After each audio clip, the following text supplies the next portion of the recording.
শেষ হয়ে গেছে, নবীর দরবারও আমি মাপ পাইলাম না। কাঁদতে কাঁদতে চিৎকার দিতে দিতে দৌড়াইয়া পাহাড়ের মধ্যে চলে গেছে। দীর্ঘদিন পাহাড়ের মধ্যে থাকে, রাত্রের বেলা সেজদায় লুটাইয়া বলে, মালিক তোমার নামটা রহমান, ও মালিক তোমার নামটা রহিম। তুমি না বলছো বান্দা একবার আল্লাহকে ডাক দিলে তুমি 70 বার জবাব দাও। ও আল্লাহ, আমি তো একটা অন্যায় করে নবীর দরবার পর্যন্ত গেছে, আমি বাপ পাইলাম। সালাবাতুল আনসারী রাদিয়াল্লাহু তাআলা জঙ্গলার মধ্যে ঘাস পালা পাতা পাতা খাইয়া জীবন যাপন করে, আর চিৎকার মেরে বলে, আমি পাপী, আমি পাপী, আমি অপরাধী।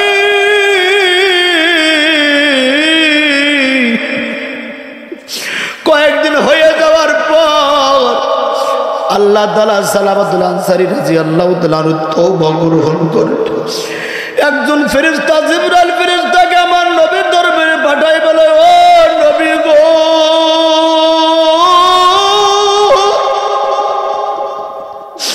সালাবাকে কি আপনি সৃষ্টি করেছেন না আল্লাহ সৃষ্টি করেছে? পয়গম্বর ডাক দিয়ে বলে, ও ফেরেশতা জিবরাইল, সালাবাকে তো আমি সৃষ্টি করি নাই, সৃষ্টি করছে আল্লাহ। ও নবী, যদি আল্লাহ সৃষ্টি কইরা থাকে আপনার দরবার পর্যন্ত আসলো, তারপর আপনি মাফ করেন নাই। আল্লাহর আয়াত কি আপনার জানা নাই? কুলিয়া ইবাদিয়াল্লাযীনা আসরাফু আলা আনফুসিহিম লা তাকনাতু মির রাহমাতিল্লাহ। আল্লাহ তো বলছে বান্দা যত অন্যায় করুক অপরাধ করুক, আমি আল্লাহর রহমত থেকে যেন নৈরাশ হয় না। ও ইমামগঞ্জের মুসলমান, আল্লাহর ভয় কি অন্তরে নয়? দেখো আমার আল্লাহর মহব্বতে এক ফোঁটা চোখের পানি ফেলাইতে পারোনি। ও দুনিয়ার ইমানদার যুবক ভাইরা, দুনিয়ার বাড়ি ঘরে আগুন লাগলে পানি ছাড়া নেবে না। তোমার আবার গুনার কারণে ওই যে জাহান্নামের আগুন ধাও, আল্লাহু আকবার, ধাউ ধাউ করে জ্বলবে। ওই আগুনও কিন্তু বান্দার চোখের পানি ছাড়া নেবে না। জাহান্নাম গুনাহগারকে খাবার জন্য ধাউ ধাউ করে দৌড় মারবে। জাহান্নাম যখন কাছে আসবে, আমার আল্লাহ এক ফোঁটা পানি যখন জাহান্নামের মধ্যে ছিটাইয়া দেবে, জাহান্নাম কাঁদ কাঁদ কইরা ভিতরে সইরা যাবে। প্রশ্ন করো, ভাই আল্লাহ এটা কি হাউজে কাউসারের পানি, এটা নাকি ঝমঝমের পানি? আমার নবী বলবে, ও এটা হাউজে কাউসারের পানিও না, এটা ঝমঝমের পানিও না, এটা আমার এই গুনাহগার উম্মতের চোখের পানি। যারা গুনাহ করিয়া ইমামগঞ্জ ময়দানে বইটা চোখের পানি ফেলাইয়া রাত্রের গভীরে কাঁদছে।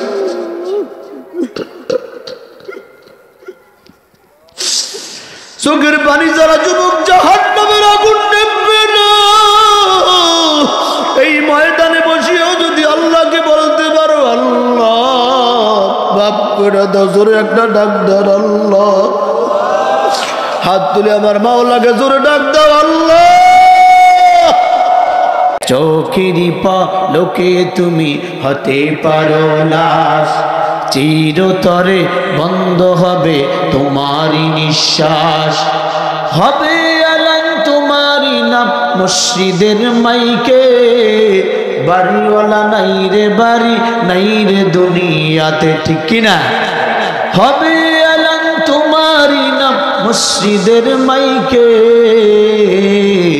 বাড়িওয়ালা নাই রে বাড়ি, নাই রে দুনিয়াতে। আলহামদুলিল্লাহ।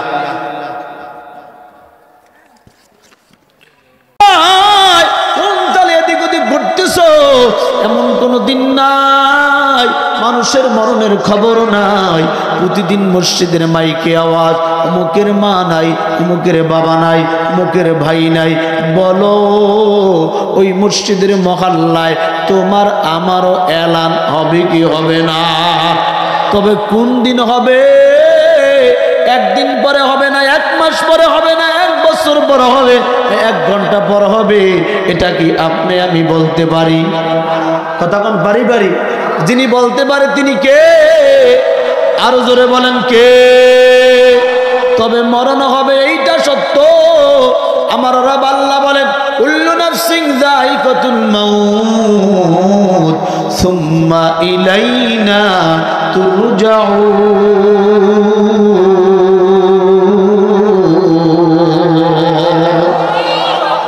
পৃথিবীর সমস্ত নাস্তিক মুরতাদ আল্লাহর কোরআনকে অস্বীকার করতে পারে, আল্লাহর কোরআনের আয়াতকে অস্বীকার করতে পারে, কিন্তু আমার রব আল্লাহ এলান করে দিয়েছেন কুল্লু নাফসিন যায়িকাতুল মাউত, প্রত্যেকটা প্রাণীকে মৃত্যুর স্বাদ গ্রহণ করা লাগবে। এটা কি কেউ অস্বীকার করতে পারে? তবে বান্দা কোথায় মরবা, কোন অবস্থায় মরবা? দিনে মারা যাবা না রাত্রে মারা যাবা? ঘরে মারা যাবা না বাহিরে মারা যাবা? অসুস্থ অবস্থায় মারা যাবা না অ্যাক্সিডেন্ট হয়ে মারা যাবা? না হসপিটালের বেডে ভুইগা মারা যাবা? যিনি জানে তিনি কে। এই জন্য যুবকের সময় নয়, আল্লাহর নবী মুহাম্মদুর রাসূলুল্লাহ সাল্লাল্লাহু আলাইহি ওয়াসাল্লাম দুনিয়ার মানুষদেরকে নসিহত করেন, ইগতানিম খামসা ক্বাবলা খামসিন। পাঁচটা নসিহত দুনিয়ার মানুষদেরকে আল্লাহর নবী মুহাম্মদুর রাসূলুল্লাহ সাল্লাল্লাহু আলাইহি ওয়াসাল্লাম করেন। এক নম্বর নসিহত, শাবাবাকা ক্বাবলা হারামিক। ও যুবক রে, তুমি তোমার যৌবনকে কাজে লাগাও বৃদ্ধ হওয়ার আগে। ও যুবক, এখন তোমার বয়স আছে, যুবক অবস্থায়, এখনই তোমার নামাজ পড়ার সময়, এখনই তোমার রোজা রাখার সময়, এখনই আমার মাওলাকে খুশি করার সময়। কারণ যখন বৃদ্ধ হয়ে যাবা, নামাজ পড়তে মন চাইবে, দীর্ঘ সময় দাঁড়ায় নামাজ পড়তে পারবা না। বৃদ্ধ হয়ে যাবা, বারবার উযু করা লাগবে। বৃদ্ধ হয়ে যাবা, দূরে হাইটে মাহফিলে যাইতে পারবা না। বৃদ্ধ হয়ে যাবা, কোনো কাজ করতে পারবা না। এজন্য ওরে যুবক, সময় আর বেশি নাই। তোমার যে যৌবন আল্লাহ তাআলা দিয়েছেন, এই যৌবনটা যদি আল্লাহর ইবাদতে কাটাইতে পারো, ওরে যুবক, তোর মরতে দেরি হবে, আমার মালিক তোকে জান্নাতে ঢুকাইতে দেরি করবে না। ও দুনিয়ার ইমানদার মুসলমান, আল্লাহর গোলাম, আল্লাহ সুবহানাহু ওয়া তাআলা মানুষদেরকে সবচেয়ে মায়া করে দয়া করে বানিয়েছেন। আল্লাহ যত মাখলুকাত বানিয়েছেন, মানুষের মধ্যে এত দামি মাখলুকাত আল্লাহ বানায় নাই। কথা কোন ঠিক কিনা? কত মাখলুক আল্লাহ বানিয়েছেন। আমরা অনেক সময় কথায় বলি 18,000 মাখলুকাত, আসলে এটা কোরআনেও নাই, হাদিসেও নাই। কত মাখলুক যে আল্লাহ বানিয়েছেন এটা জানে কে? তবে কোন মাখলুকের আল্লাহর কাছে দাম নাই। যেই মাখলুক আল্লাহর কাছে দামি, ওই মাখলুকের নাম কি? ওই মাখলুকের নাম কি? মানুষ। আমার রব আল্লাহ মানুষদেরকে কত সুন্দর করে বানিয়েছে। সূরা 3 এর মধ্যে আমার আল্লাহ 4টা কসম খেয়ে বলেন, ওয়াত্তিন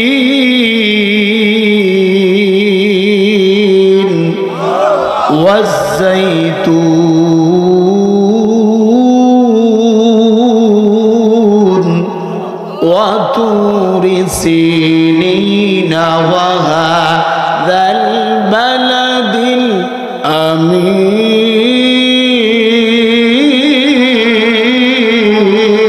আমিন।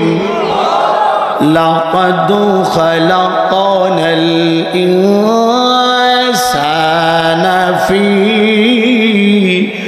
আহসানি তাকওয়িম। আল্লাহ বলেন, তিন ফলের কসম, ওয়াজ্জাইতুন জাইতুন ফলের কসম, ওয়াতুর সিনিন সিনাই পর্বতের কসম, ওয়া হাযাল বালাদিল আমিন মক্কা নগরী নিরাপদ শহরের কসম। 4টা কসমকে আল্লাহ বলেন, লাকাদ খালাকনাল ইনসানা ফি আহসানি তাকওয়িম।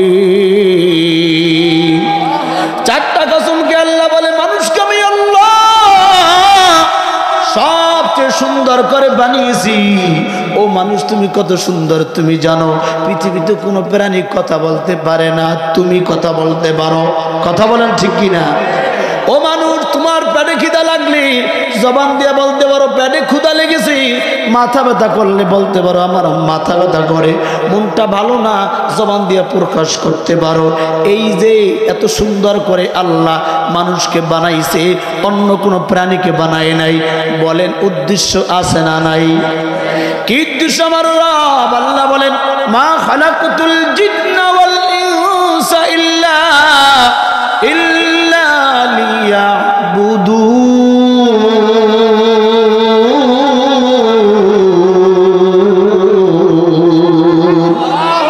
আল্লাহ বলে মানবান জিন এই দুটো জাতিকে বানাইছি আমি আল্লাহ আমার গোলামির জন্য, আমার ইবাদতের জন্য। ও মানুষ, আর যত মাখলুকাত দেখো সব মাখলুকাত বানাইছি তোদের জন্য। এ গোলাম, আমি আল্লাহ আসমান বানাইছি, কখনো বলি নাই আসমান আমার। আমি আল্লাহ জমিন বানাইছি, কখনো বলি নাই জমিন আমার।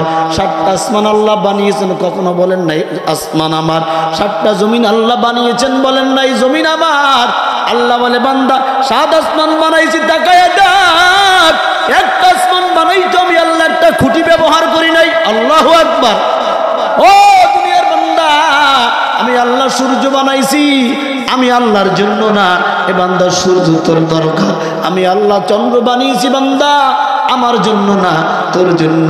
নদীর মধ্যে মাছ দিলাম, আমি আল্লাহ আমার জন্য না, তোর জন্য। আমি আল্লাহ গাছের মধ্যে বিভিন্ন রকমের ফল দিলাম, বান্দা আমার জন্য না, সব তোর জন্য। শুধু বান্দা তোকে বানাইছি আমি আল্লাহর ইবাদতের জন্য। জোরে কোন আল্লাহু আকবার। আপনাদের কি কষ্ট হয়? আপনারা কি কথা বোঝেন? সজাগ আছেন আপনারা? ঘুমান নাই তো? পিছনের বাইরে কি সজাগ? দেখি তো কারা কারা ঘুমাইছেন।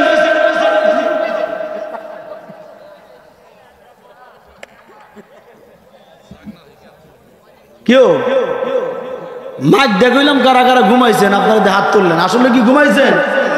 তবে সাবধান, ইমামগঞ্জের সব মুসলমান, সিরাজদিখানের সব মুসলমান সারা রাত হাত জাগায় যদি বলে হুজুর ঘুমাইছি, আমারে বিশ্বাস করাইতে পারবেন না।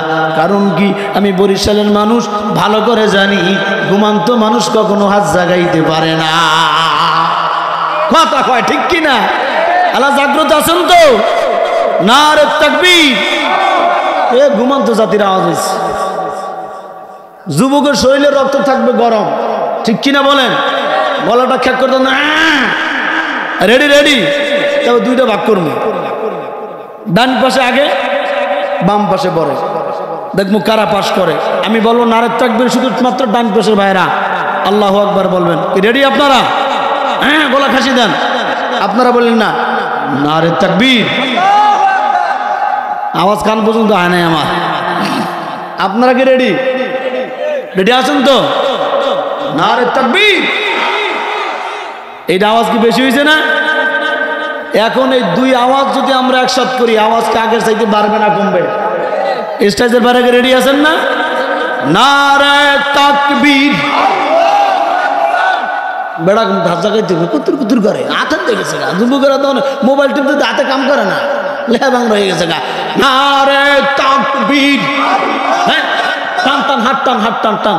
নারে তাকবীর। এখনো সবার হাত ওঠে না, এখন কি করব? নারে তাকবীর। কোরআন সুন্নাহর আলো, কোরআন সুন্নাহর আলো, কোরআন হাদিস যেখানে, ওয়াজ মাহফিল যেখানে, হক্কানি আলেম ওলামারা যেখানে, গান বাজনা যেখানে, কেরা জানে গুলো আমরা আছি সেখানে। আল্লাহ সবাইকে কবুল করেন, জোরে বলেন আমিন। কি চালামু না হুজুরকে নিয়ে আসবো? ভাইরা আমার, বলেন আপনাকে আমাকে কিসের জন্য আল্লাহ বানিয়েছেন? কথা কয় না, কথা কয় না। ইবাদত কি জিনিস? ও মুসলমান, আল্লাহর গোলাম, ভালো করে বুঝবেন, আমরা সব কিছুই করি, শুধু ইবাদত করি না। কি করি না? এ মুসলমান ইমানদার আল্লাহর গোলাম, দিনের পরে রাত, রাতের পরে দিন, মাসের পরে মাস, বছরের পরে বছর, এভাবেই কিন্তু আপনার আমার হায়াত যাইতেছে। আপনি আমি ডাক দিয়ে বলি আমার বয়স বাড়ছে, ও কপাল পোড়া বয়স বাড়ে নাই। তোমার নির্ধারিত হায়াত থেকে বয়স কইমা তুমি কবরের পথে রওনা করছো। কথা বলেন ঠিক কিনা? হায়াত কখনোই বাড়ে না, বয়স কখনো বাড়ে না, বরঞ্চ আমার নির্ধারিত সময় থেকে একটা সেকেন্ড গেলেই চলে গেল। এজন্য ও যুবক ভাইরা, বৃদ্ধ বাবাজিরা, আল্লাহ ইবাদত করার জন্য বানাইছে, ইবাদতের বিকল্প কোনো রাস্তা নাই। এই দুনিয়ায় টাকাওয়ালা হন, বাড়িওয়ালা হন, গাড়িওয়ালা হন, ক্ষমতাওয়ালা হন, কেউ আপনাকে কিয়ামত পর্যন্ত বাঁচাইয়া রাখতে পারবে না, বাঁচানো সম্ভব না। যেহেতু দুনিয়া ছেড়ে যাওয়াই লাগবে, সেহেতু দুনিয়াকে মহব্বত করে লাভ নাই। এই যে আমরা গুনার পরে গুনাহ করি, কারণটা কি জানেন? আল্লাহর নবী মুহাম্মদুর রাসূলুল্লাহ সাল্লাল্লাহু আলাইহি ওয়াসাল্লাম জানায়া দেয়, হুব্বুদ দুনিয়া রাসু কুল্লি খাতিয়া। দুনিয়ার মহব্বত হইল সমস্ত গুনাহের মূল।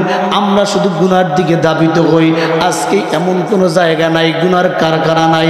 হাটে বলেন গুনাহ, বাজারে বলেন গুনাহ, ঘরের মধ্যে গুনাহ, পকেটের মধ্যে গুনাহ, গাড়ির মধ্যে গুনাহ, বিমানের মধ্যে গুনাহ, লঞ্চের মধ্যে গুনাহ, রেলগাড়ির মধ্যে গুনাহ আছে না নাই? এর কারণ কি জানেন? আজকে এক সময় আমরা হুজুরেরা টিভির বিরুদ্ধে বয়ান করতাম, টিভি দেখা যাবে না, টিভি দেখা হারাম। এখন কোন হুজুর কিন্তু টিভির বিরুদ্ধে বয়ান করে না। কারণ কি জানেন? টিভি এখন আর চলে না। টিভির পরিবর্তে এমন এক ডিভাইস আবিষ্কার হয়েছে, ওটা হলো টিভি, সিনেমা, 14 গোষ্ঠীর বাপ, যার নাম হইল মোবাইল। এই মোবাইলের গুণ আজকে হাতে হাতে, পকেটে পকেটে, কেউ বাদ নাই। আর একটা গুণ হলো মাধব, আছে না নাই? আর একটা গুণ হলো জেনা। ও মুসলমান ইমানদার আল্লাহর গোলাম, আজকে সব জায়গায় শুধু মোবাইলের সয়লাভ। এই মোবাইলের কারণে যুবক আর যুবতীর চরিত্র ঠিক নাই। দিন যতই যায় যুবকের চেহারা ভাঙ্গে সাপড়া সুপড়া ভিতরে ঢুকে যায়। এখন আর কেউ বাদ নাই। সোশ্যাল মিডিয়ায় ভাইরাল 11 বছরের বয়স শুভা নামের কলঙ্ক মেয়ে, কথা কয় না, মায়ের মরণ ব্যাধি ক্যান্সার, শেষ থেরাপি দেওয়ার জন্য ঢাকা আসছে। মেয়েও তার সাথে, মাকে হাসপাতালে ফালাইয়া মেয়ে আর একজনের হাত ধরিয়া ফালাইছে। সোশ্যাল মিডিয়ায় খবর ভাইরাল, মেয়ের বয়স মাত্র 11। পুলিশ সেনাবাহিনী পাইল, এই শুভা তুমি কেন ঘর থেকে বাইরে এলা? জবাব দেয়, ঘরে আমার ভাল লাগে না। কথা কয় না? ছেলের সাথে তুমি যে আসলা, কেমনে পরিচয় হইল? কয় পরিচয়ের মাধ্যম হইল টিকটক নামের গজব। এরা যে টিকটক, আর এরা সব ঠিকঠাক কইরা মা বাবা না জানাইয়া এখন ছেলের লগে ভাগছে। এইরকম হাজারো ঘটনা সমাজে আছে না নাই? কারণ কি? মোবাইল।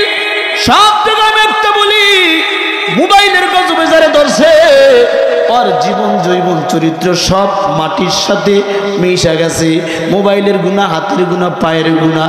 মুসলমান এখন গুনাহকে গুনাই মনে করে না, জেনাকে জেনাই মনে করে না, সুদকে সুদই মনে করে না, ঠিক কি না? মোবাইলে খাইছে জমানা, মোবাইলে খাইছে।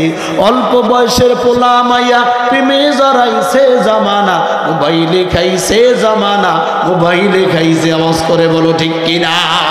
অল্প বয়সের পোলা মাইয়া প্রেমে জড়াইছে জমানা, মোবাইলে খাইছে জমানা, মোবাইলে খাইছে, ঠিক কিনা? রেডিও থুইয়া ট্যাব আসিল, ট্যাব থুইয়া টিভি, টিভি থুইয়া মোবাইল আইল, যা খুশি তা পাবে। টিভির পর্দায় জায়গা আছে, মোবাইলে তাহা আছে, আরো কত কিছু আজে বাজে যুবক আর যুবতী মোবাইলে দেখতেছে। কথা কয় না? কথা কয় না? এসব কিছু দেখা ওরা নেশায় মেতে সে জামানা, মোবাইলে খাইছে জামানা, মোবাইলে খাইছে। আওয়াজ করে বলো যুবকরা ঠিক ঠিক? কাছে থেকে বলছে দূরে, পেয়েছি প্রমাণ নিজের টাকায় মোবাইল কিনা হইছে রে বেঈমান। বন্ধুর কাছে ফোন দিয়েছে, দোস্ত তুই কই? কয় আমি আছি ইসাপুরা, আসলে আছে শ্রীনগর। এইরকম মিথ্যা বলনেওয়ালা মুসলমান ইমামগঞ্জে একজনও নাই। আব্বাই ফোন দিয়েছে, আব্বু তুই কই? আমি আসি পুস্তকালয়, আসলে আছে মুন্সিগঞ্জ। এইরকম সোনার মানুষ বাংলাদেশে একজনও নাই। এই যে মিথ্যা বলনেওয়ালা গুনাহ, এই যে আমরা মিথ্যা বলতেছি, সুদ খাইতেছি, ঘুষ খাইতেছি, নামাজ নাই, রোজা নাই, ধর্ম নাই, দিন নাই, এরপর আপনার আমার মধ্যে কোনো আফসোস নাই। এ মুসলমান ইমানদার, একটা মিথ্যা কথা মানে হলো একটা কবিরা গুনাহ, আর একটা কবিরা গুনার জন্য আমার মালিক জাহান্নাম রেডি করে রেখেছেন কমপক্ষে 7000 বছর। জোরে কান নাউজুবিল্লাহ। তারপরে যারা গুনাহ করতে করতে এখন ডান নাই বাম নাই, সামনে পিছনে কিছুই দেখা যায় না, এদেরকে আমার রব আল্লাহ জানায় দেয়, এ যুবক, দুনিয়ার সমস্ত দরবার যদি শেষ হয়ে যায়, আমি আল্লাহর এমন এক দরবার, আমি আল্লাহর দরবার থেকে কেউ ফেরত যায় না। আমি আল্লাহ রহমান, আমি আল্লাহ রহিম। ও বান্দা, দুনিয়ার যে কোনো জায়গায় যদি বিপদে পড়ে যাও, কেউ তোমাকে উদ্ধার করতে পারবে না। রাত্রের গভীরেও আমি আল্লাহকে যদি আল্লাহ বলে ডাক দাও, আমি আল্লাহ তোমাকে উদ্ধার করতে পারি।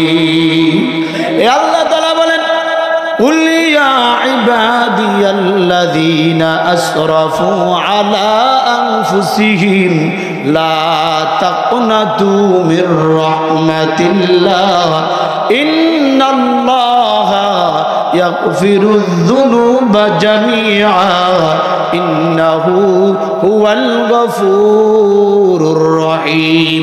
আল্লাহ বলে, যারা নিজেদের নফসের উপর জুলুম করেছো, অন্যায় করেছো, অপরাধ করে যখন কোনো জায়গা নাই, ও বান্দা, আমি আল্লাহর রহমত থেকে নৈরাশ হইও না। লা তাকনাতু মির রাহমাতিল্লাহ, আমি আল্লাহর রহমত থেকে নৈরাশ হইও না। আমি আল্লাহর দরবারে আয়, আমি আল্লাহর দরবারটা ফেরার দরবার না। আল্লাহ তাআলা আবার বলেন, ইয়া আইয়ুহাল্লাযীনা আমানু তুবু ইলাল্লাহি তাওবাতান নাসুহা। ও বান্দা, অন্যায় করছো, অপরাধ করছো, যদি খাঁটি দিলে তওবা করতে পারো, আমি আল্লাহ তোর জিন্দেগীর গুনাহ মাফ করে তোর নামটা জান্নাতের খাতায় লিখে দিব। আমরা তো তওবা তওবা বলি, আস্তাগফিরুল্লাহ আস্তাগফিরুল্লাহ, মাঝে মধ্যে আবার গালে থামাতে কয় তওবা তওবা আছে না নাই? অথচ তওবা নাসুহা কাকে বলা হয়? আমি আগে গুনাহ করতাম, এখন আর গুনাহ করব না। অর্থাৎ যেই গুনাহ করছি ওই গুনাহ থেকে একেবারে ফিরা আসার নাম হলো তওবা। আর তওবাকে আমার আল্লাহ এমন ভালোবাসেন, বান্দা যত অন্যায় করে, অপরাধ করে, তওবা করলে খুশি হয় কি?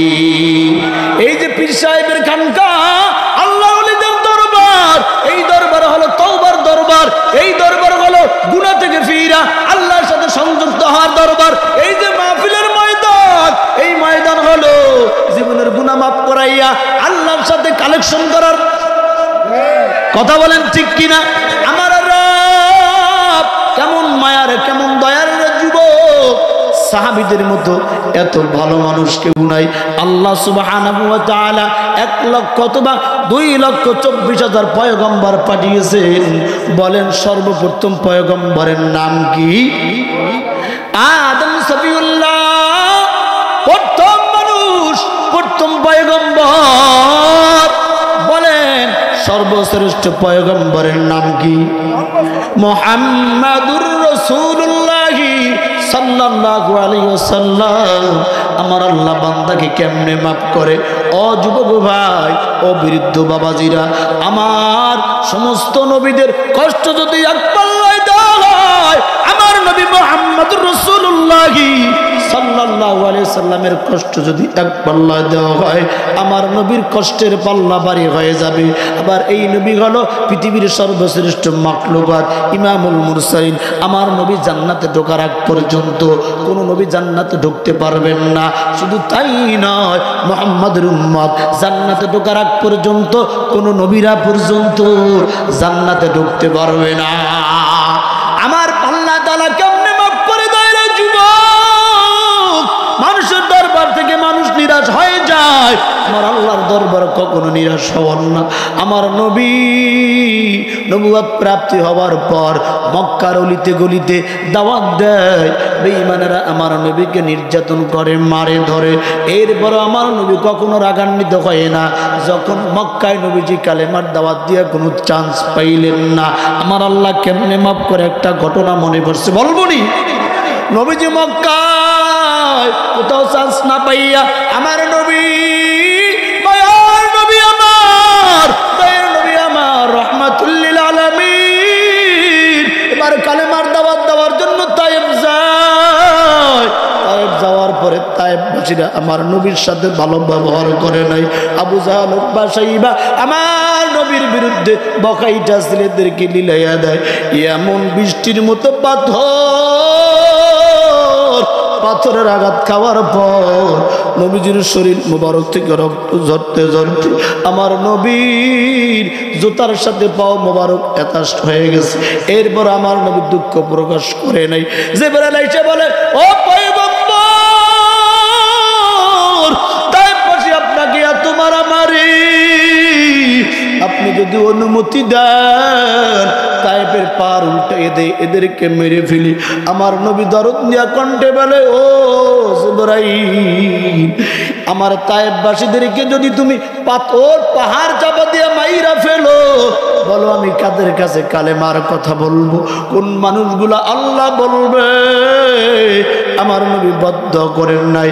তায়েফ থেকে নিরাশ হইয়া, মক্কা থেকে নিরাশ হইয়া আমার নবী মুহাম্মদ রাসূলুল্লাহ সাল্লাল্লাহু আলাইহি ওয়াসাল্লাম আল্লাহ জানাই দিলেন, ও নবী আমার, আপনাকে হিজরত করা লাগবে, মক্কায় আপনার আর থাকা হবে না, এবার আপনার দাওয়াত চলবে মদিনায়। কেমনে কেমনে হিজরত করবে আল্লাহর নবীকে আল্লাহ তাআলা শিখিয়ে দিলেন। আল্লাহর নবী যাই না, আবু বকর বললেন, ও আবু বকর, আল্লাহর পক্ষ থেকে হিজরতের নির্দেশ এসেছে, তবে কোন দিন যাব সেটা আল্লাহ জানাই নাই, আমি তোমাকে আমার হিজরতের সাথী বানাবো। আল্লাহু আকবার। লম্বা ঘটনা বলা আমার উদ্দেশ্য না। আলী রাদিয়াল্লাহু তাআলা আনহুকে আমার নবী তার স্থানে শোয়াইয়া আমানতের মালামাল বুঝাইয়া দিয়া রাতের বেলা আমার নবী হিজরতের জন্য বাড়ি থেকে বের হয়েছে। কাফের মুশরিক বেদিনেরা কেউ দেখতে পায় নাই। যাইয়া রাতের গভীরে আবু বকর রাদিয়াল্লাহু তাআলা আনহুর দরজায় হাজির, যাইয়া আস্তে করে ডাকতেছে, আবু বকর। অমনি আবু বকর লাব্বাইক ইয়া রাসূলুল্লাহ বলে দরজা খুলে দিয়েছে। পয়গম্বর ডাক দিয়ে বলে, আবু বকর, এত রাত তুমি কি ঘুমাও নাই? পয়গম্বরের জবাবে আবু বকর বলেন, ও নবীজি, যেই দিন আপনি বলেছেন হিজরত করা লাগবে, আমাকে হিজরতের সাথী বানাবেন, খোদার কসম নবী, ওই দিন থেকে আমি কোনোদিন বিছনায় পিঠ লাগাই নাই। ও নবীজি, শুধু তাই নয়, আপনার বাহনের জন্য একটি ঘোড়া রেডি করে রেখেছি, ওই ঘোড়াটাও কোনোদিন ঘুমায় নাই। ও নবী, শুধু তাই নয়, আমার মেয়ে প্রতিদিন রাত্রের বেলা আটা রুটি বানাইয়া অপেক্ষা করে, আমার মেয়েটা পর্যন্ত ঘুমায় নাই। সংক্ষেপ করে বলি, হিজরত করে আল্লাহর নবী আবু বকরকে নিয়া মদিনায় চলে যাওয়ার পর মদিনার মানুষেরা আল্লাহর নবীকে এত সুন্দরভাবে গ্রহণ করেছেন। আল্লাহর নবী সুন্দরভাবে কালেমার দাওয়াত দেয়। আল্লাহর নবী মুহাম্মদুর রাসূলুল্লাহ সাল্লাল্লাহু আলাইহি ওয়াসাল্লাম তাবুক অভিযানে যাবে। এখান থেকে আমার আল্লাহ কেমনে মাফ করে? ও যুবক ভাই, আল্লাহ বলেছেন, লা তাকনাতু মির রাহমাতিল্লাহ, ইন্নাল্লাহা ইয়াগফিরুয যুনুবা জামিআ, ইন্নাহু হুয়াল গফুরুর রহিম।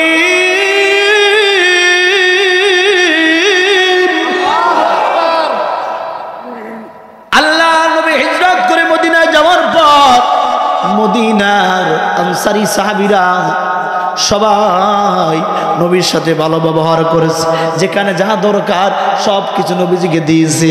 মুহাজির সাহাবীদের সাথে সুন্দর ব্যবহার, বলে কেমন ব্যবহার মদিনাওয়ালা করেছে, এজন্যই তো সোনার মদিনা বলা হয়, এজন্যই তো আমার নবীর রওজা সোনার মদিনায়, ঠিক কিনা?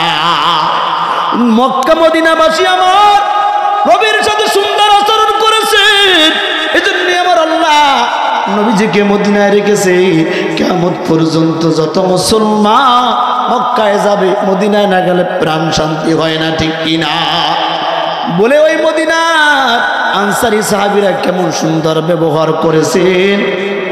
আল্লাহর নবী বললেন তোমরা ভাই ভাই। আগে যারা দুই ভাই ছিল আল্লাহর নবী পরিচয় করাই দিল, এখন তারা তিনজন ভাই পরিচয় দিল। ঘরের সাথে মিলামিশা থাকতো, এমনকি যেই সাহাবীদের একাধিক স্ত্রী ছিল তাদের একজনকে তালাক দিয়া যারা ইজ্জত করে নবীর সাথে আসছে তাদের সাথে বিবাহ দিয়া পর্যন্ত সাহায্য করেছে। কেমনে আমার আল্লাহ মাফ করে দেয়। আল্লাহর নবী মুহাম্মদুর রাসূলুল্লাহ সাল্লাল্লাহু আলাইহি ওয়াসাল্লাম তাবুক যুদ্ধে যাবে, তাবুকের অভিযানে যায়। আল্লাহর নবী কয়েকজন সাহাবীদেরকে নিয়ে তাবুক অভিযানে চলে গেলেন, আর কিছু সাহাবীদেরকে রাইখা গেলেন। আল্লাহর নবীর সাথে একজন সাহাবী অভিযানে গেলেন, তার নাম হলো সাইদ আবু সাঈদ ইবনে আব্দুর রহমান। আল্লাহর নবীর সাথে যুদ্ধ গেছে। আর আল্লাহর নবীর আর একজন সাহাবী ছিল সালাবাতুল আনসারী রাদিয়াল্লাহু তাআলা আনহু। সালাবা রাদিয়াল্লাহু তাআলা আনহুকে পয়গম্বর বললেন তুমি সাইদ রাদিয়াল্লাহু তাআলা আনহু আমার সাহাবী সাইদের বাড়িঘর পরি দেবা, তার বাসায় খেদমত করবা। আল্লাহর নবীর সাথে সাইদ ইবনে আব্দুর রহমান তাবুক যুদ্ধে যায়। আর সালাবা আনসারী রাদিয়াল্লাহু তাআলা আনহু সাইদ রাদিয়াল্লাহু তাআলা আনহুর বাড়ি পরি দেওয়ার জন্য চলে যায়। বাড়ি পরি দেওয়ার জন্য যাওয়ার পর সালাবা রাদিয়াল্লাহু তাআলা আনহু দেখলেন বাড়ির মধ্যে কেউ নাই, শুধু সাইদ রাদিয়াল্লাহু তাআলা আনহুর একজন পরম সুন্দরী স্ত্রী রয়েছে। যখন পর্দা উঠাইয়া সাইদ রাদিয়াল্লাহু তাআলার পর শয়তান তাকে কুমন্ত্রণা দিয়েছে, আমার আল্লাহ তওবা করলে কেমনে মাফ করে দেয়। সালাবা রাদিয়াল্লাহু তাআলা আনহু সাইদ রাদিয়াল্লাহু তাআলার স্ত্রী দেখার পরে মনটার মধ্যে শয়তানে একটা কামড় দিয়েছে। সালাবা রাদিয়াল্লাহু তাআলা আনহু শুধুমাত্র সাইদ রাদিয়াল্লাহু তাআলা আনহুর স্ত্রীর হাতটা ধরেছে, স্পর্শ করেছে। অমনি আল্লাহর বান্দি থর থর করে কাঁপা বলে, ও আল্লাহর নবীর সাহাবী, আল্লাহকে ভয় করো। তোমার ভাই গেছে যুদ্ধে আর তুমি আমার সাথে কুমন্ত্রণা করতে চাও, আল্লাহকে ভয় করো। এই কথা বলার সঙ্গে সঙ্গে সালাবা রাদিয়াল্লাহু তাআলা আনহু তার হাতটা ছাইরা দিয়া চিৎকার মেরে বললে, ক্ষমা করে দাও, মাফ চাই, মাফ চাই, মাফ চাই। চিৎকার করতে করতে ঘরের বাইরে বের হয়ে গেছে। কি করলাম, হায় হায়, আমার ভাই সাইদ ইবনে আব্দুর রহমান গেছে তাবুকের যুদ্ধে, নবীর সাথে আমাকে শয়তান ধোঁকা দিয়া তার হাত তার স্ত্রীর হাত ধরাইছে। আমি তো গুনাহ করে ফেলেছি। এমন ভাবে আল্লাহর বান্দা নবীর সাহাবী সালাবাতুল আনসারী রাদিয়াল্লাহু তাআলা আনহু কান্না শুরু করে দিয়েছে। এদিকে যায় ওদিকে যায়, আল্লাহর কাছে কান্না করে, শুধু রাস্তায় চিৎকার মেরে মেরে বলে, আমি শেষ হয়ে গেছি, আমি নাফরমান হয়ে গেছি, আমার পাপ আল্লাহ তাআলা মাফ করবেন না। কান্না করতে করতে ডানে যায় বামে যায়, কোনো খবর নাই। তাবুক অভিযান শেষ হওয়ার পর আল্লাহর নবী মুহাম্মদুর রাসূলুল্লাহ সাল্লাল্লাহু আলাইহি ওয়াসাল্লাম বললেন, যারা যুদ্ধে গিয়েছে তাদেরকে একত্রিত করলেন এবং যাদেরকে পরি দেওয়ার জন্য রেখে গিয়েছিলেন সবাইকে একত্রিত কইরা নবীর দরবারে হাজির করতে বললেন। সাইদ রাদিয়াল্লাহু তাআলা আনহু বাড়িতে আসার পর খবর জানলেন সালাবা তার স্ত্রীর হাত স্পর্শ করেছে, এজন্য তার মনটা খারাপ, রাগান্বিত হয়ে গেছে। কিন্তু তাকে খুঁজতে বের হয়েছে। খুঁজতে বের হওয়ার পর আল্লাহর বান্দা চিৎকার করে, আমি পাপী, আমি নাফরমান, আমার মতো গুনাহগার কেউ নাই।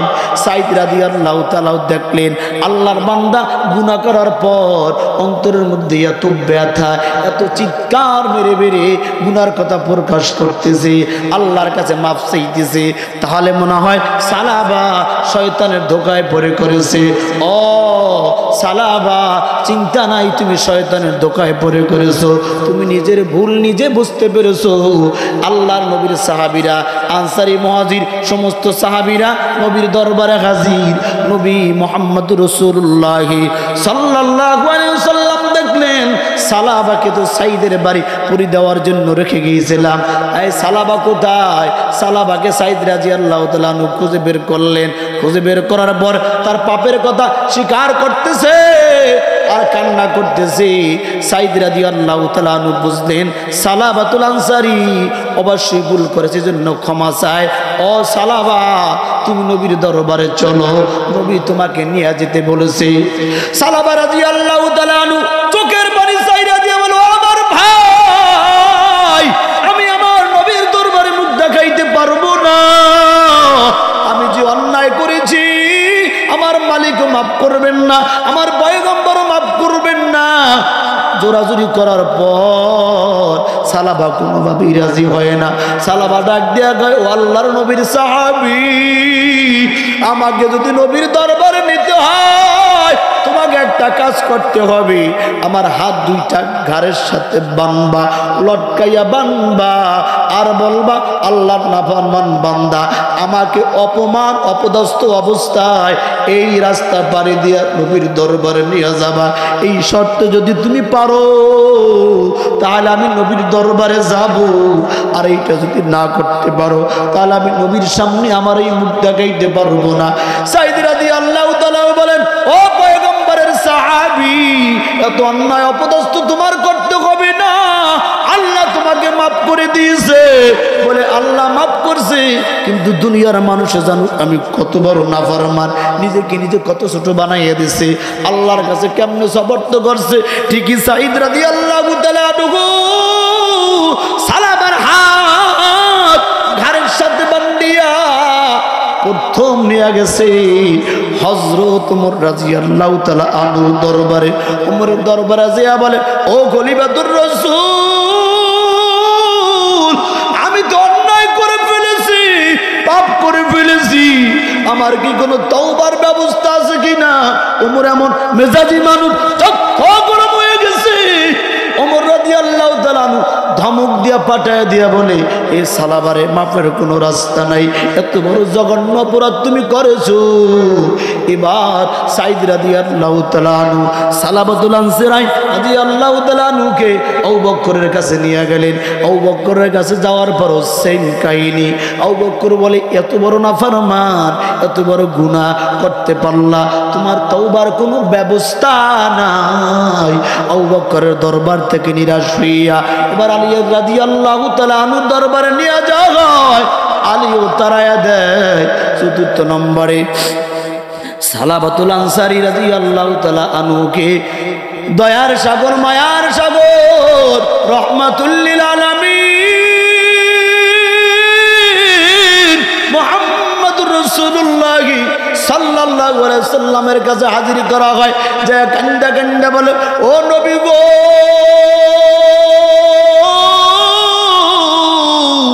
আমি আমানতের খেয়ানত করেছি, আমি অন্যায় করেছি, আমার কি কোনো তওবার ব্যবস্থা আছে কিনা? আল্লাহর নবীও বললেন, না, তোমার তওবার কোনো ব্যবস্থা নাই। তুমি কোন সাহসে সাইদ আনসারীর স্ত্রীর হাত তুমি কেমনে ধরলা? আল্লাহর বান্দা নবীর দরবারে যেহেতু নবীও তাকে তওবার কোনো ব্যবস্থা করলেন না। কাঁদতে কাঁদতে আল্লাহর বান্দা পাগল হয়ে গেছে। ও যুবক ভাই, আমি কত কবিরা গুনাহ করি, কত জিনা করি, কত মিথ্যা বলি, কত অন্যায় করি, কত অপরাধ করি, তারপর আপনার দিলের মধ্যে আমার দিলের মধ্যে কোনো ভয় হয় না আমাকে মারা যাওয়া লাগবে, কিয়ামতের দিন আল্লাহর আদালতে দাঁড়াইতে হবে। অথচ আল্লাহ বলেন, ইয়া আইয়ুহাল্লাযীনা আমানুত্তাকুল্লাহ,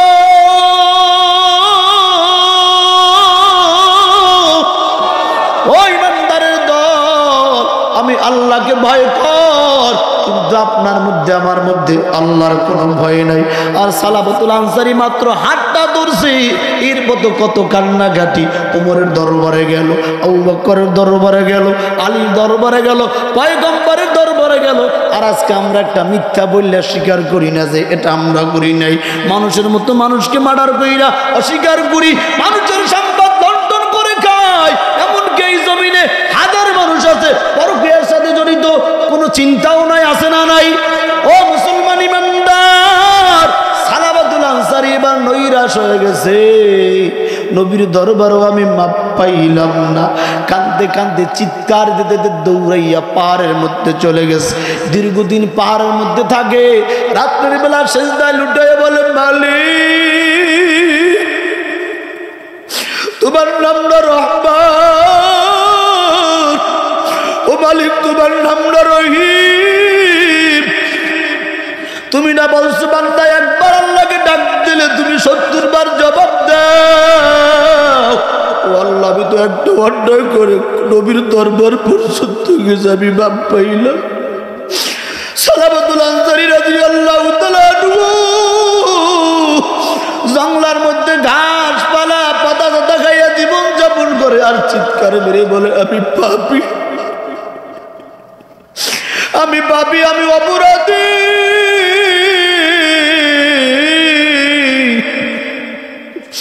কয়েকদিন হয়ে যাওয়ার পর আল্লাহ তাআলা সালাবাতুল আনসারী রাদিয়াল্লাহু তাআলা তওবা গ্রহণ করে একজন ফেরেশতা, জিবরাইল ফেরেশতাকে আমার নবীর দরবারে পাঠাই বলে, ও নবী গো,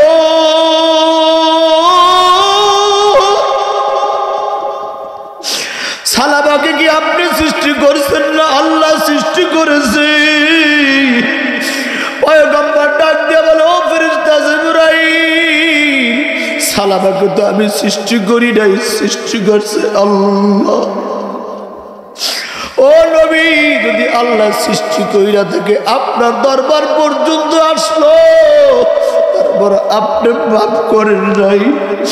আল্লাহর আয়াত কি আপনার জানা নাই? কুলিয়া ইবাদিয়াল্লাযীনা আসরাফু আলা আনফুসিহিম লা তাকনাতু মির রাহমাতিল্লাহ। আল্লাহ তো বলছে বান্দা যত অন্যায় করুক, অপরাধ করুক, আমি আল্লাহর রহমত থেকে যেন নৈরাশ হয় না। ও ইমামগঞ্জের মুসলমান, আল্লাহর ভয় কি অন্তরে নাই? দেখো আমার আল্লাহর মহব্বতে এক ফোঁটা চোখের পানি ফেলাইতে পারোনি। ও দুনিয়ার ইমানদার যুবক ভাইরা, দুনিয়ার বাড়ি ঘরে আগুন লাগলে পানি ছাড়া নেবে না। তোমার আমার গুনার কারণে ওই যে জাহান্নামের আগুন ধাও, আল্লাহু আকবার, ধাউ ধাউ করে জ্বলবে। ওই আগুনও কিন্তু বান্দার চোখের পানি ছাড়া নেবে না। জাহান্নাম গুনাহগারকে খাবার জন্য ধাউ ধাউ করে দৌড় মারবে। জাহান্নাম যখন কাছে আসবে, আমার আল্লাহ এক ফোঁটা পানি যখন জাহান্নামের মধ্যে ছিটাইয়া দেবে, জাহান্নাম কাঁদ কাঁদ কইরা ভিতরে সইরা যাবে। প্রশ্ন করো, ভাই আল্লাহ, এটা কি হাউজে কাউসারের পানি? এটা নাকি ঝমঝমের পানি? আমার নবী বলবে, ও এটা হাউজে কাউসারের পানিও না, এটা ঝমঝমের পানিও না, এটা আমার এই গুনাহগার উম্মতের চোখের পানি। যারা গুনাহ করিয়া ইমামগঞ্জ ময়দানে বইটা চোখের পানি ফেলাইয়া রাত্রের গভীরে কাঁদছে।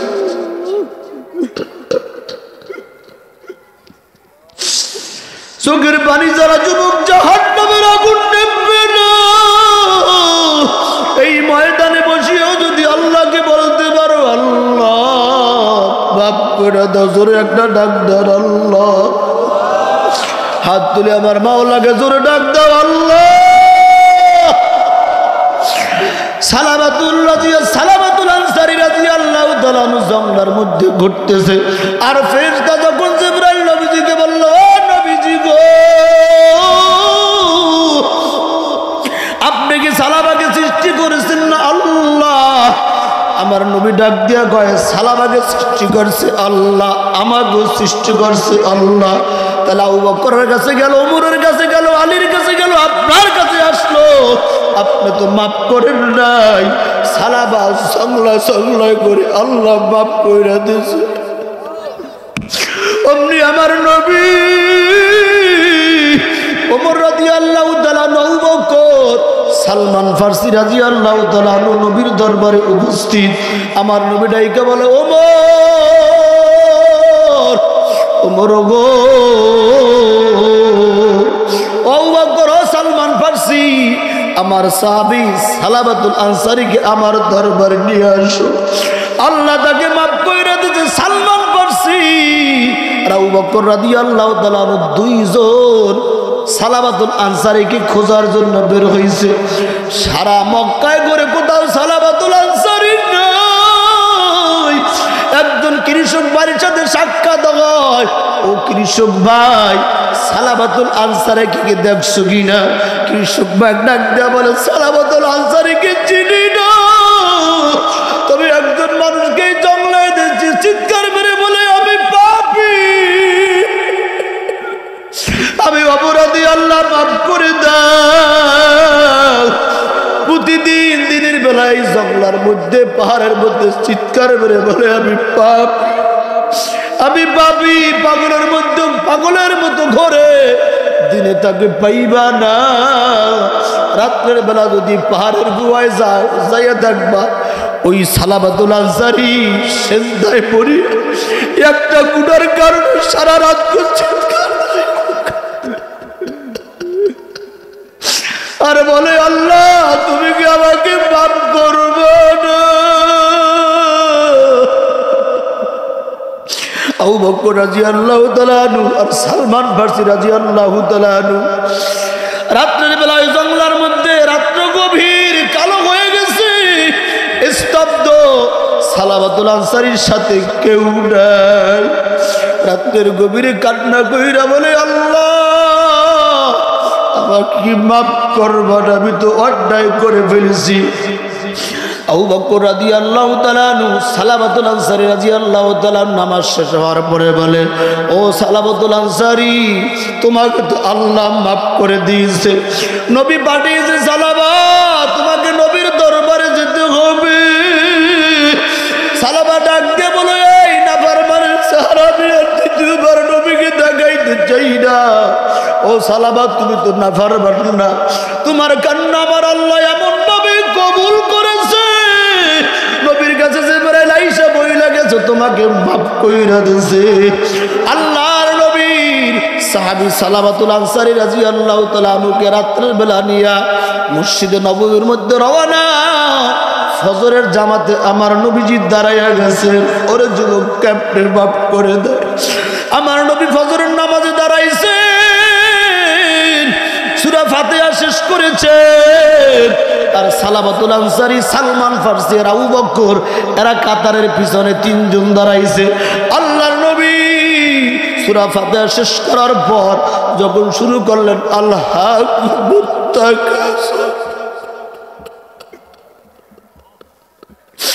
আল্লাহ কুমুত্তাকাসুর, নবী যখন তেলাওয়াত করতে সালাবাতুল আনসারী চিৎকার, আমি পাপী, চিৎকার করছে, আমি পাপী।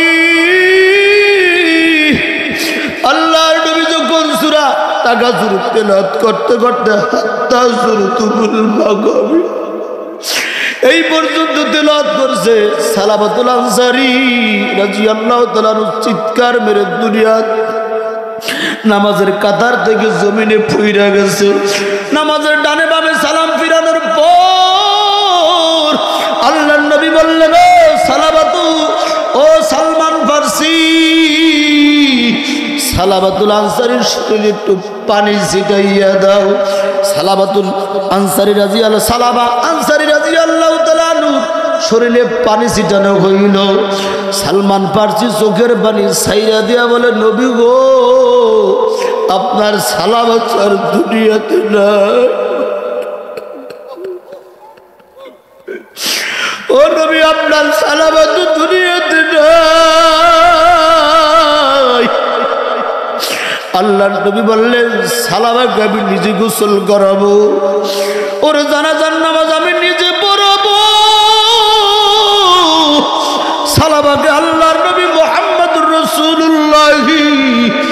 সাল্লাল্লাহু আলাইহি ওয়াসাল্লাম হাত মোবারক দ্বারা গোসল করাইল।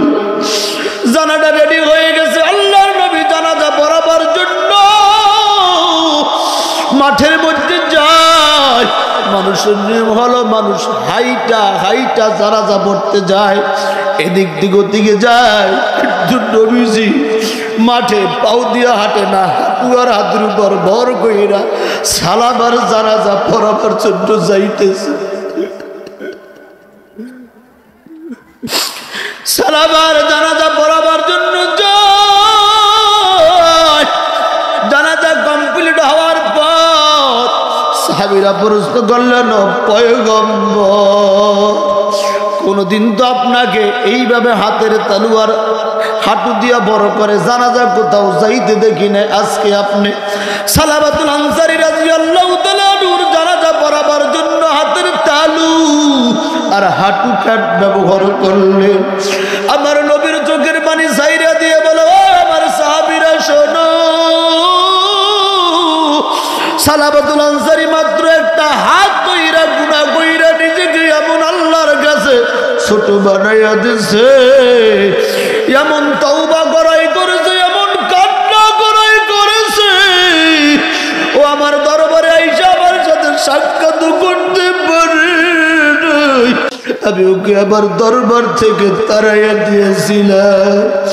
ও সাহাবীরা, আমি যখন আর জানাজা পড়াবার জন্য মাঠে নামলাম, আমি মাঠে তাকায় দেখি কোনো জায়গা নাই।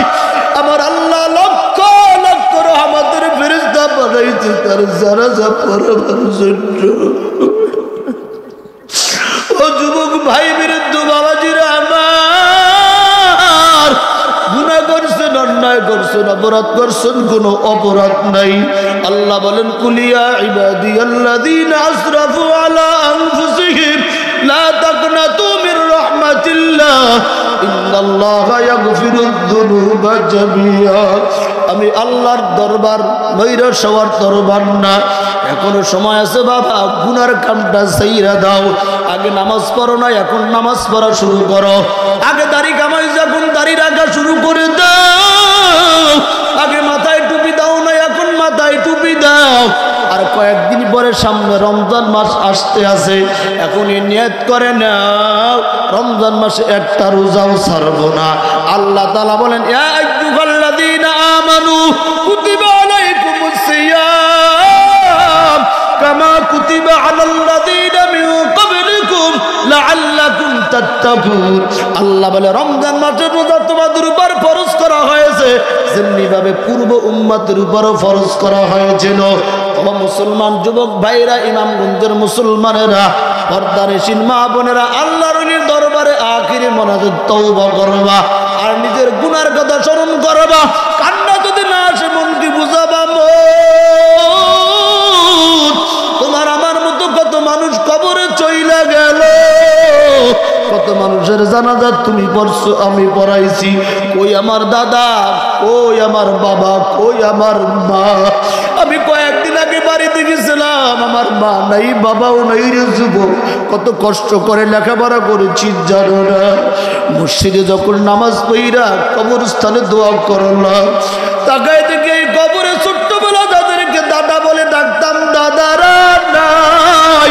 তাদেরকে দাদি বলে ডাকতাম, নাই নাই। তাদেরকে চাচা বলে ডাকতাম, কেউ নাই। মনে পড়ল আবার বাউ তুই কবরস্থানে ঘুমানো। আমার বাবাও তো এই কবরস্থানে ঘুমানো, আমিও তো চলে যাব। এই রঙের দুনিয়া দেখতে না দেখতে ঠিক হয়ে যাবে। যদি কান্না না আসে, নামাজ পড়তে মন না চায়, মাঝে মাঝে মোরাকাবা করবা। এখন আমার মৃত্যু হয়ে গেল, আমার নাম মসজিদের মাইকে এলান হয়ে গেছে, আমার জন্য কাপড়ের কাপড় রেডি,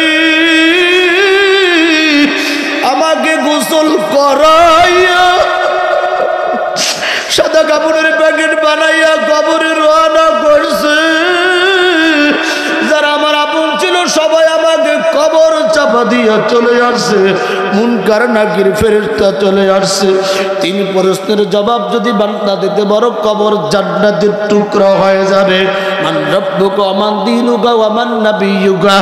এই তিন প্রশ্নের জবাব হাজি বলো, মুফতি বলো, মুহাদ্দিস বলো, ইমাম বলো, মুয়াজ্জিন বলো, প্রত্যেকটা ইমানদারকে মুসলমানকে কবরে যাওয়ার পর তিনটা প্রশ্ন করা হবে। মান রাব্বুকা, রবের পরিচয় দাও। ওয়া মান দীনুকা, দ্বীনের পরিচয় দাও। ওয়া মান নাবিয়্যুকা, নবীর পরিচয় দাও। খোদা না কাজটা তিন প্রশ্নের জবাব যদি না পারো ভাই, কে বক্তা, কে শ্রোতা, কে ইমাম, কে মুসল্লি চাই দেওয়া হবে না। ওই কবরে এমন জোরে চাপ মারবে না, ওই কবরে এমন জোরে চাপ মারবে এক পাথরের হাড্ডিগুলো অপর পাথরে ঢুকে যাবে। নাফরমান বেনামাজি বেরোজগার কবরে 99টা সাপ, এক একটা সাপের চক্ষু হবে আগুনের ফিলকির মতো, দাঁতগুলা হবে বড় বড়, একটা টুকুর দেবে 70,000 মাটির নিচে চইলা যাবা, আবার টান দেবে, আবার চইলা আসবা। এইভাবে কিয়ামত পর্যন্ত নাফরমানকে ঠুকরাইতে থাকবে। নাফরমান কবরে এত চিল্লাইবে, নাফরমানের কোনো চিল্লানি কাজ হবে না। আল্লাহ তুমি আমাদের সবাইকে মাফ করে দাও। ও যুবক ভাই, লম্বা করার সুযোগ নাই, হুজুর এখনই চলে আসবেন। আমরা আখিরি মুনাজাতে আল্লাহর ওলির হাতে হাত দিয়া তওবা করব। সামনে একটা রোজাও ছাড়ব না, তারাবিও ছাড়ব না। যতদিন আল্লাহ বাঁচায়া রাখবি ততদিন ইসলাম মানব, কোরআন মানব, আল্লাহর নবীর সুন্নাত অনুযায়ী চলব। কারা কারা রাজি আছো দুটো হাত আমার আল্লাহকে দেখায়া দাও। নারে তাকবীর, নারে তাকবীর। হাত তো নামাইয়েন না। আল্লাহ তাকায় দেখো সিরাজদিখানে ইমামগঞ্জ স্কুল মাঠে তোমার বান্দা যুবক যুবতীরা, আমার বৃদ্ধ বাবাজিরা হাত উঠাই অদা করছে, আর নামাজ ছাড়বে না, রোজা ছাড়বে না, আর আমার নবীজির সুন্নাত ছাড়বে না। আল্লাহ তুমি এদেরকে কবুল করে নাও, জোরে বলেন আমিন। আল্লাহ আমিও আপনাদের কাছে দোয়া চাই। আমার মধ্যে কোনো ইলম নাই, কোনো আমল নাই, কোনো যোগ্যতাও নাই, অনেক কষ্ট করে লেখাপড়া করেছি।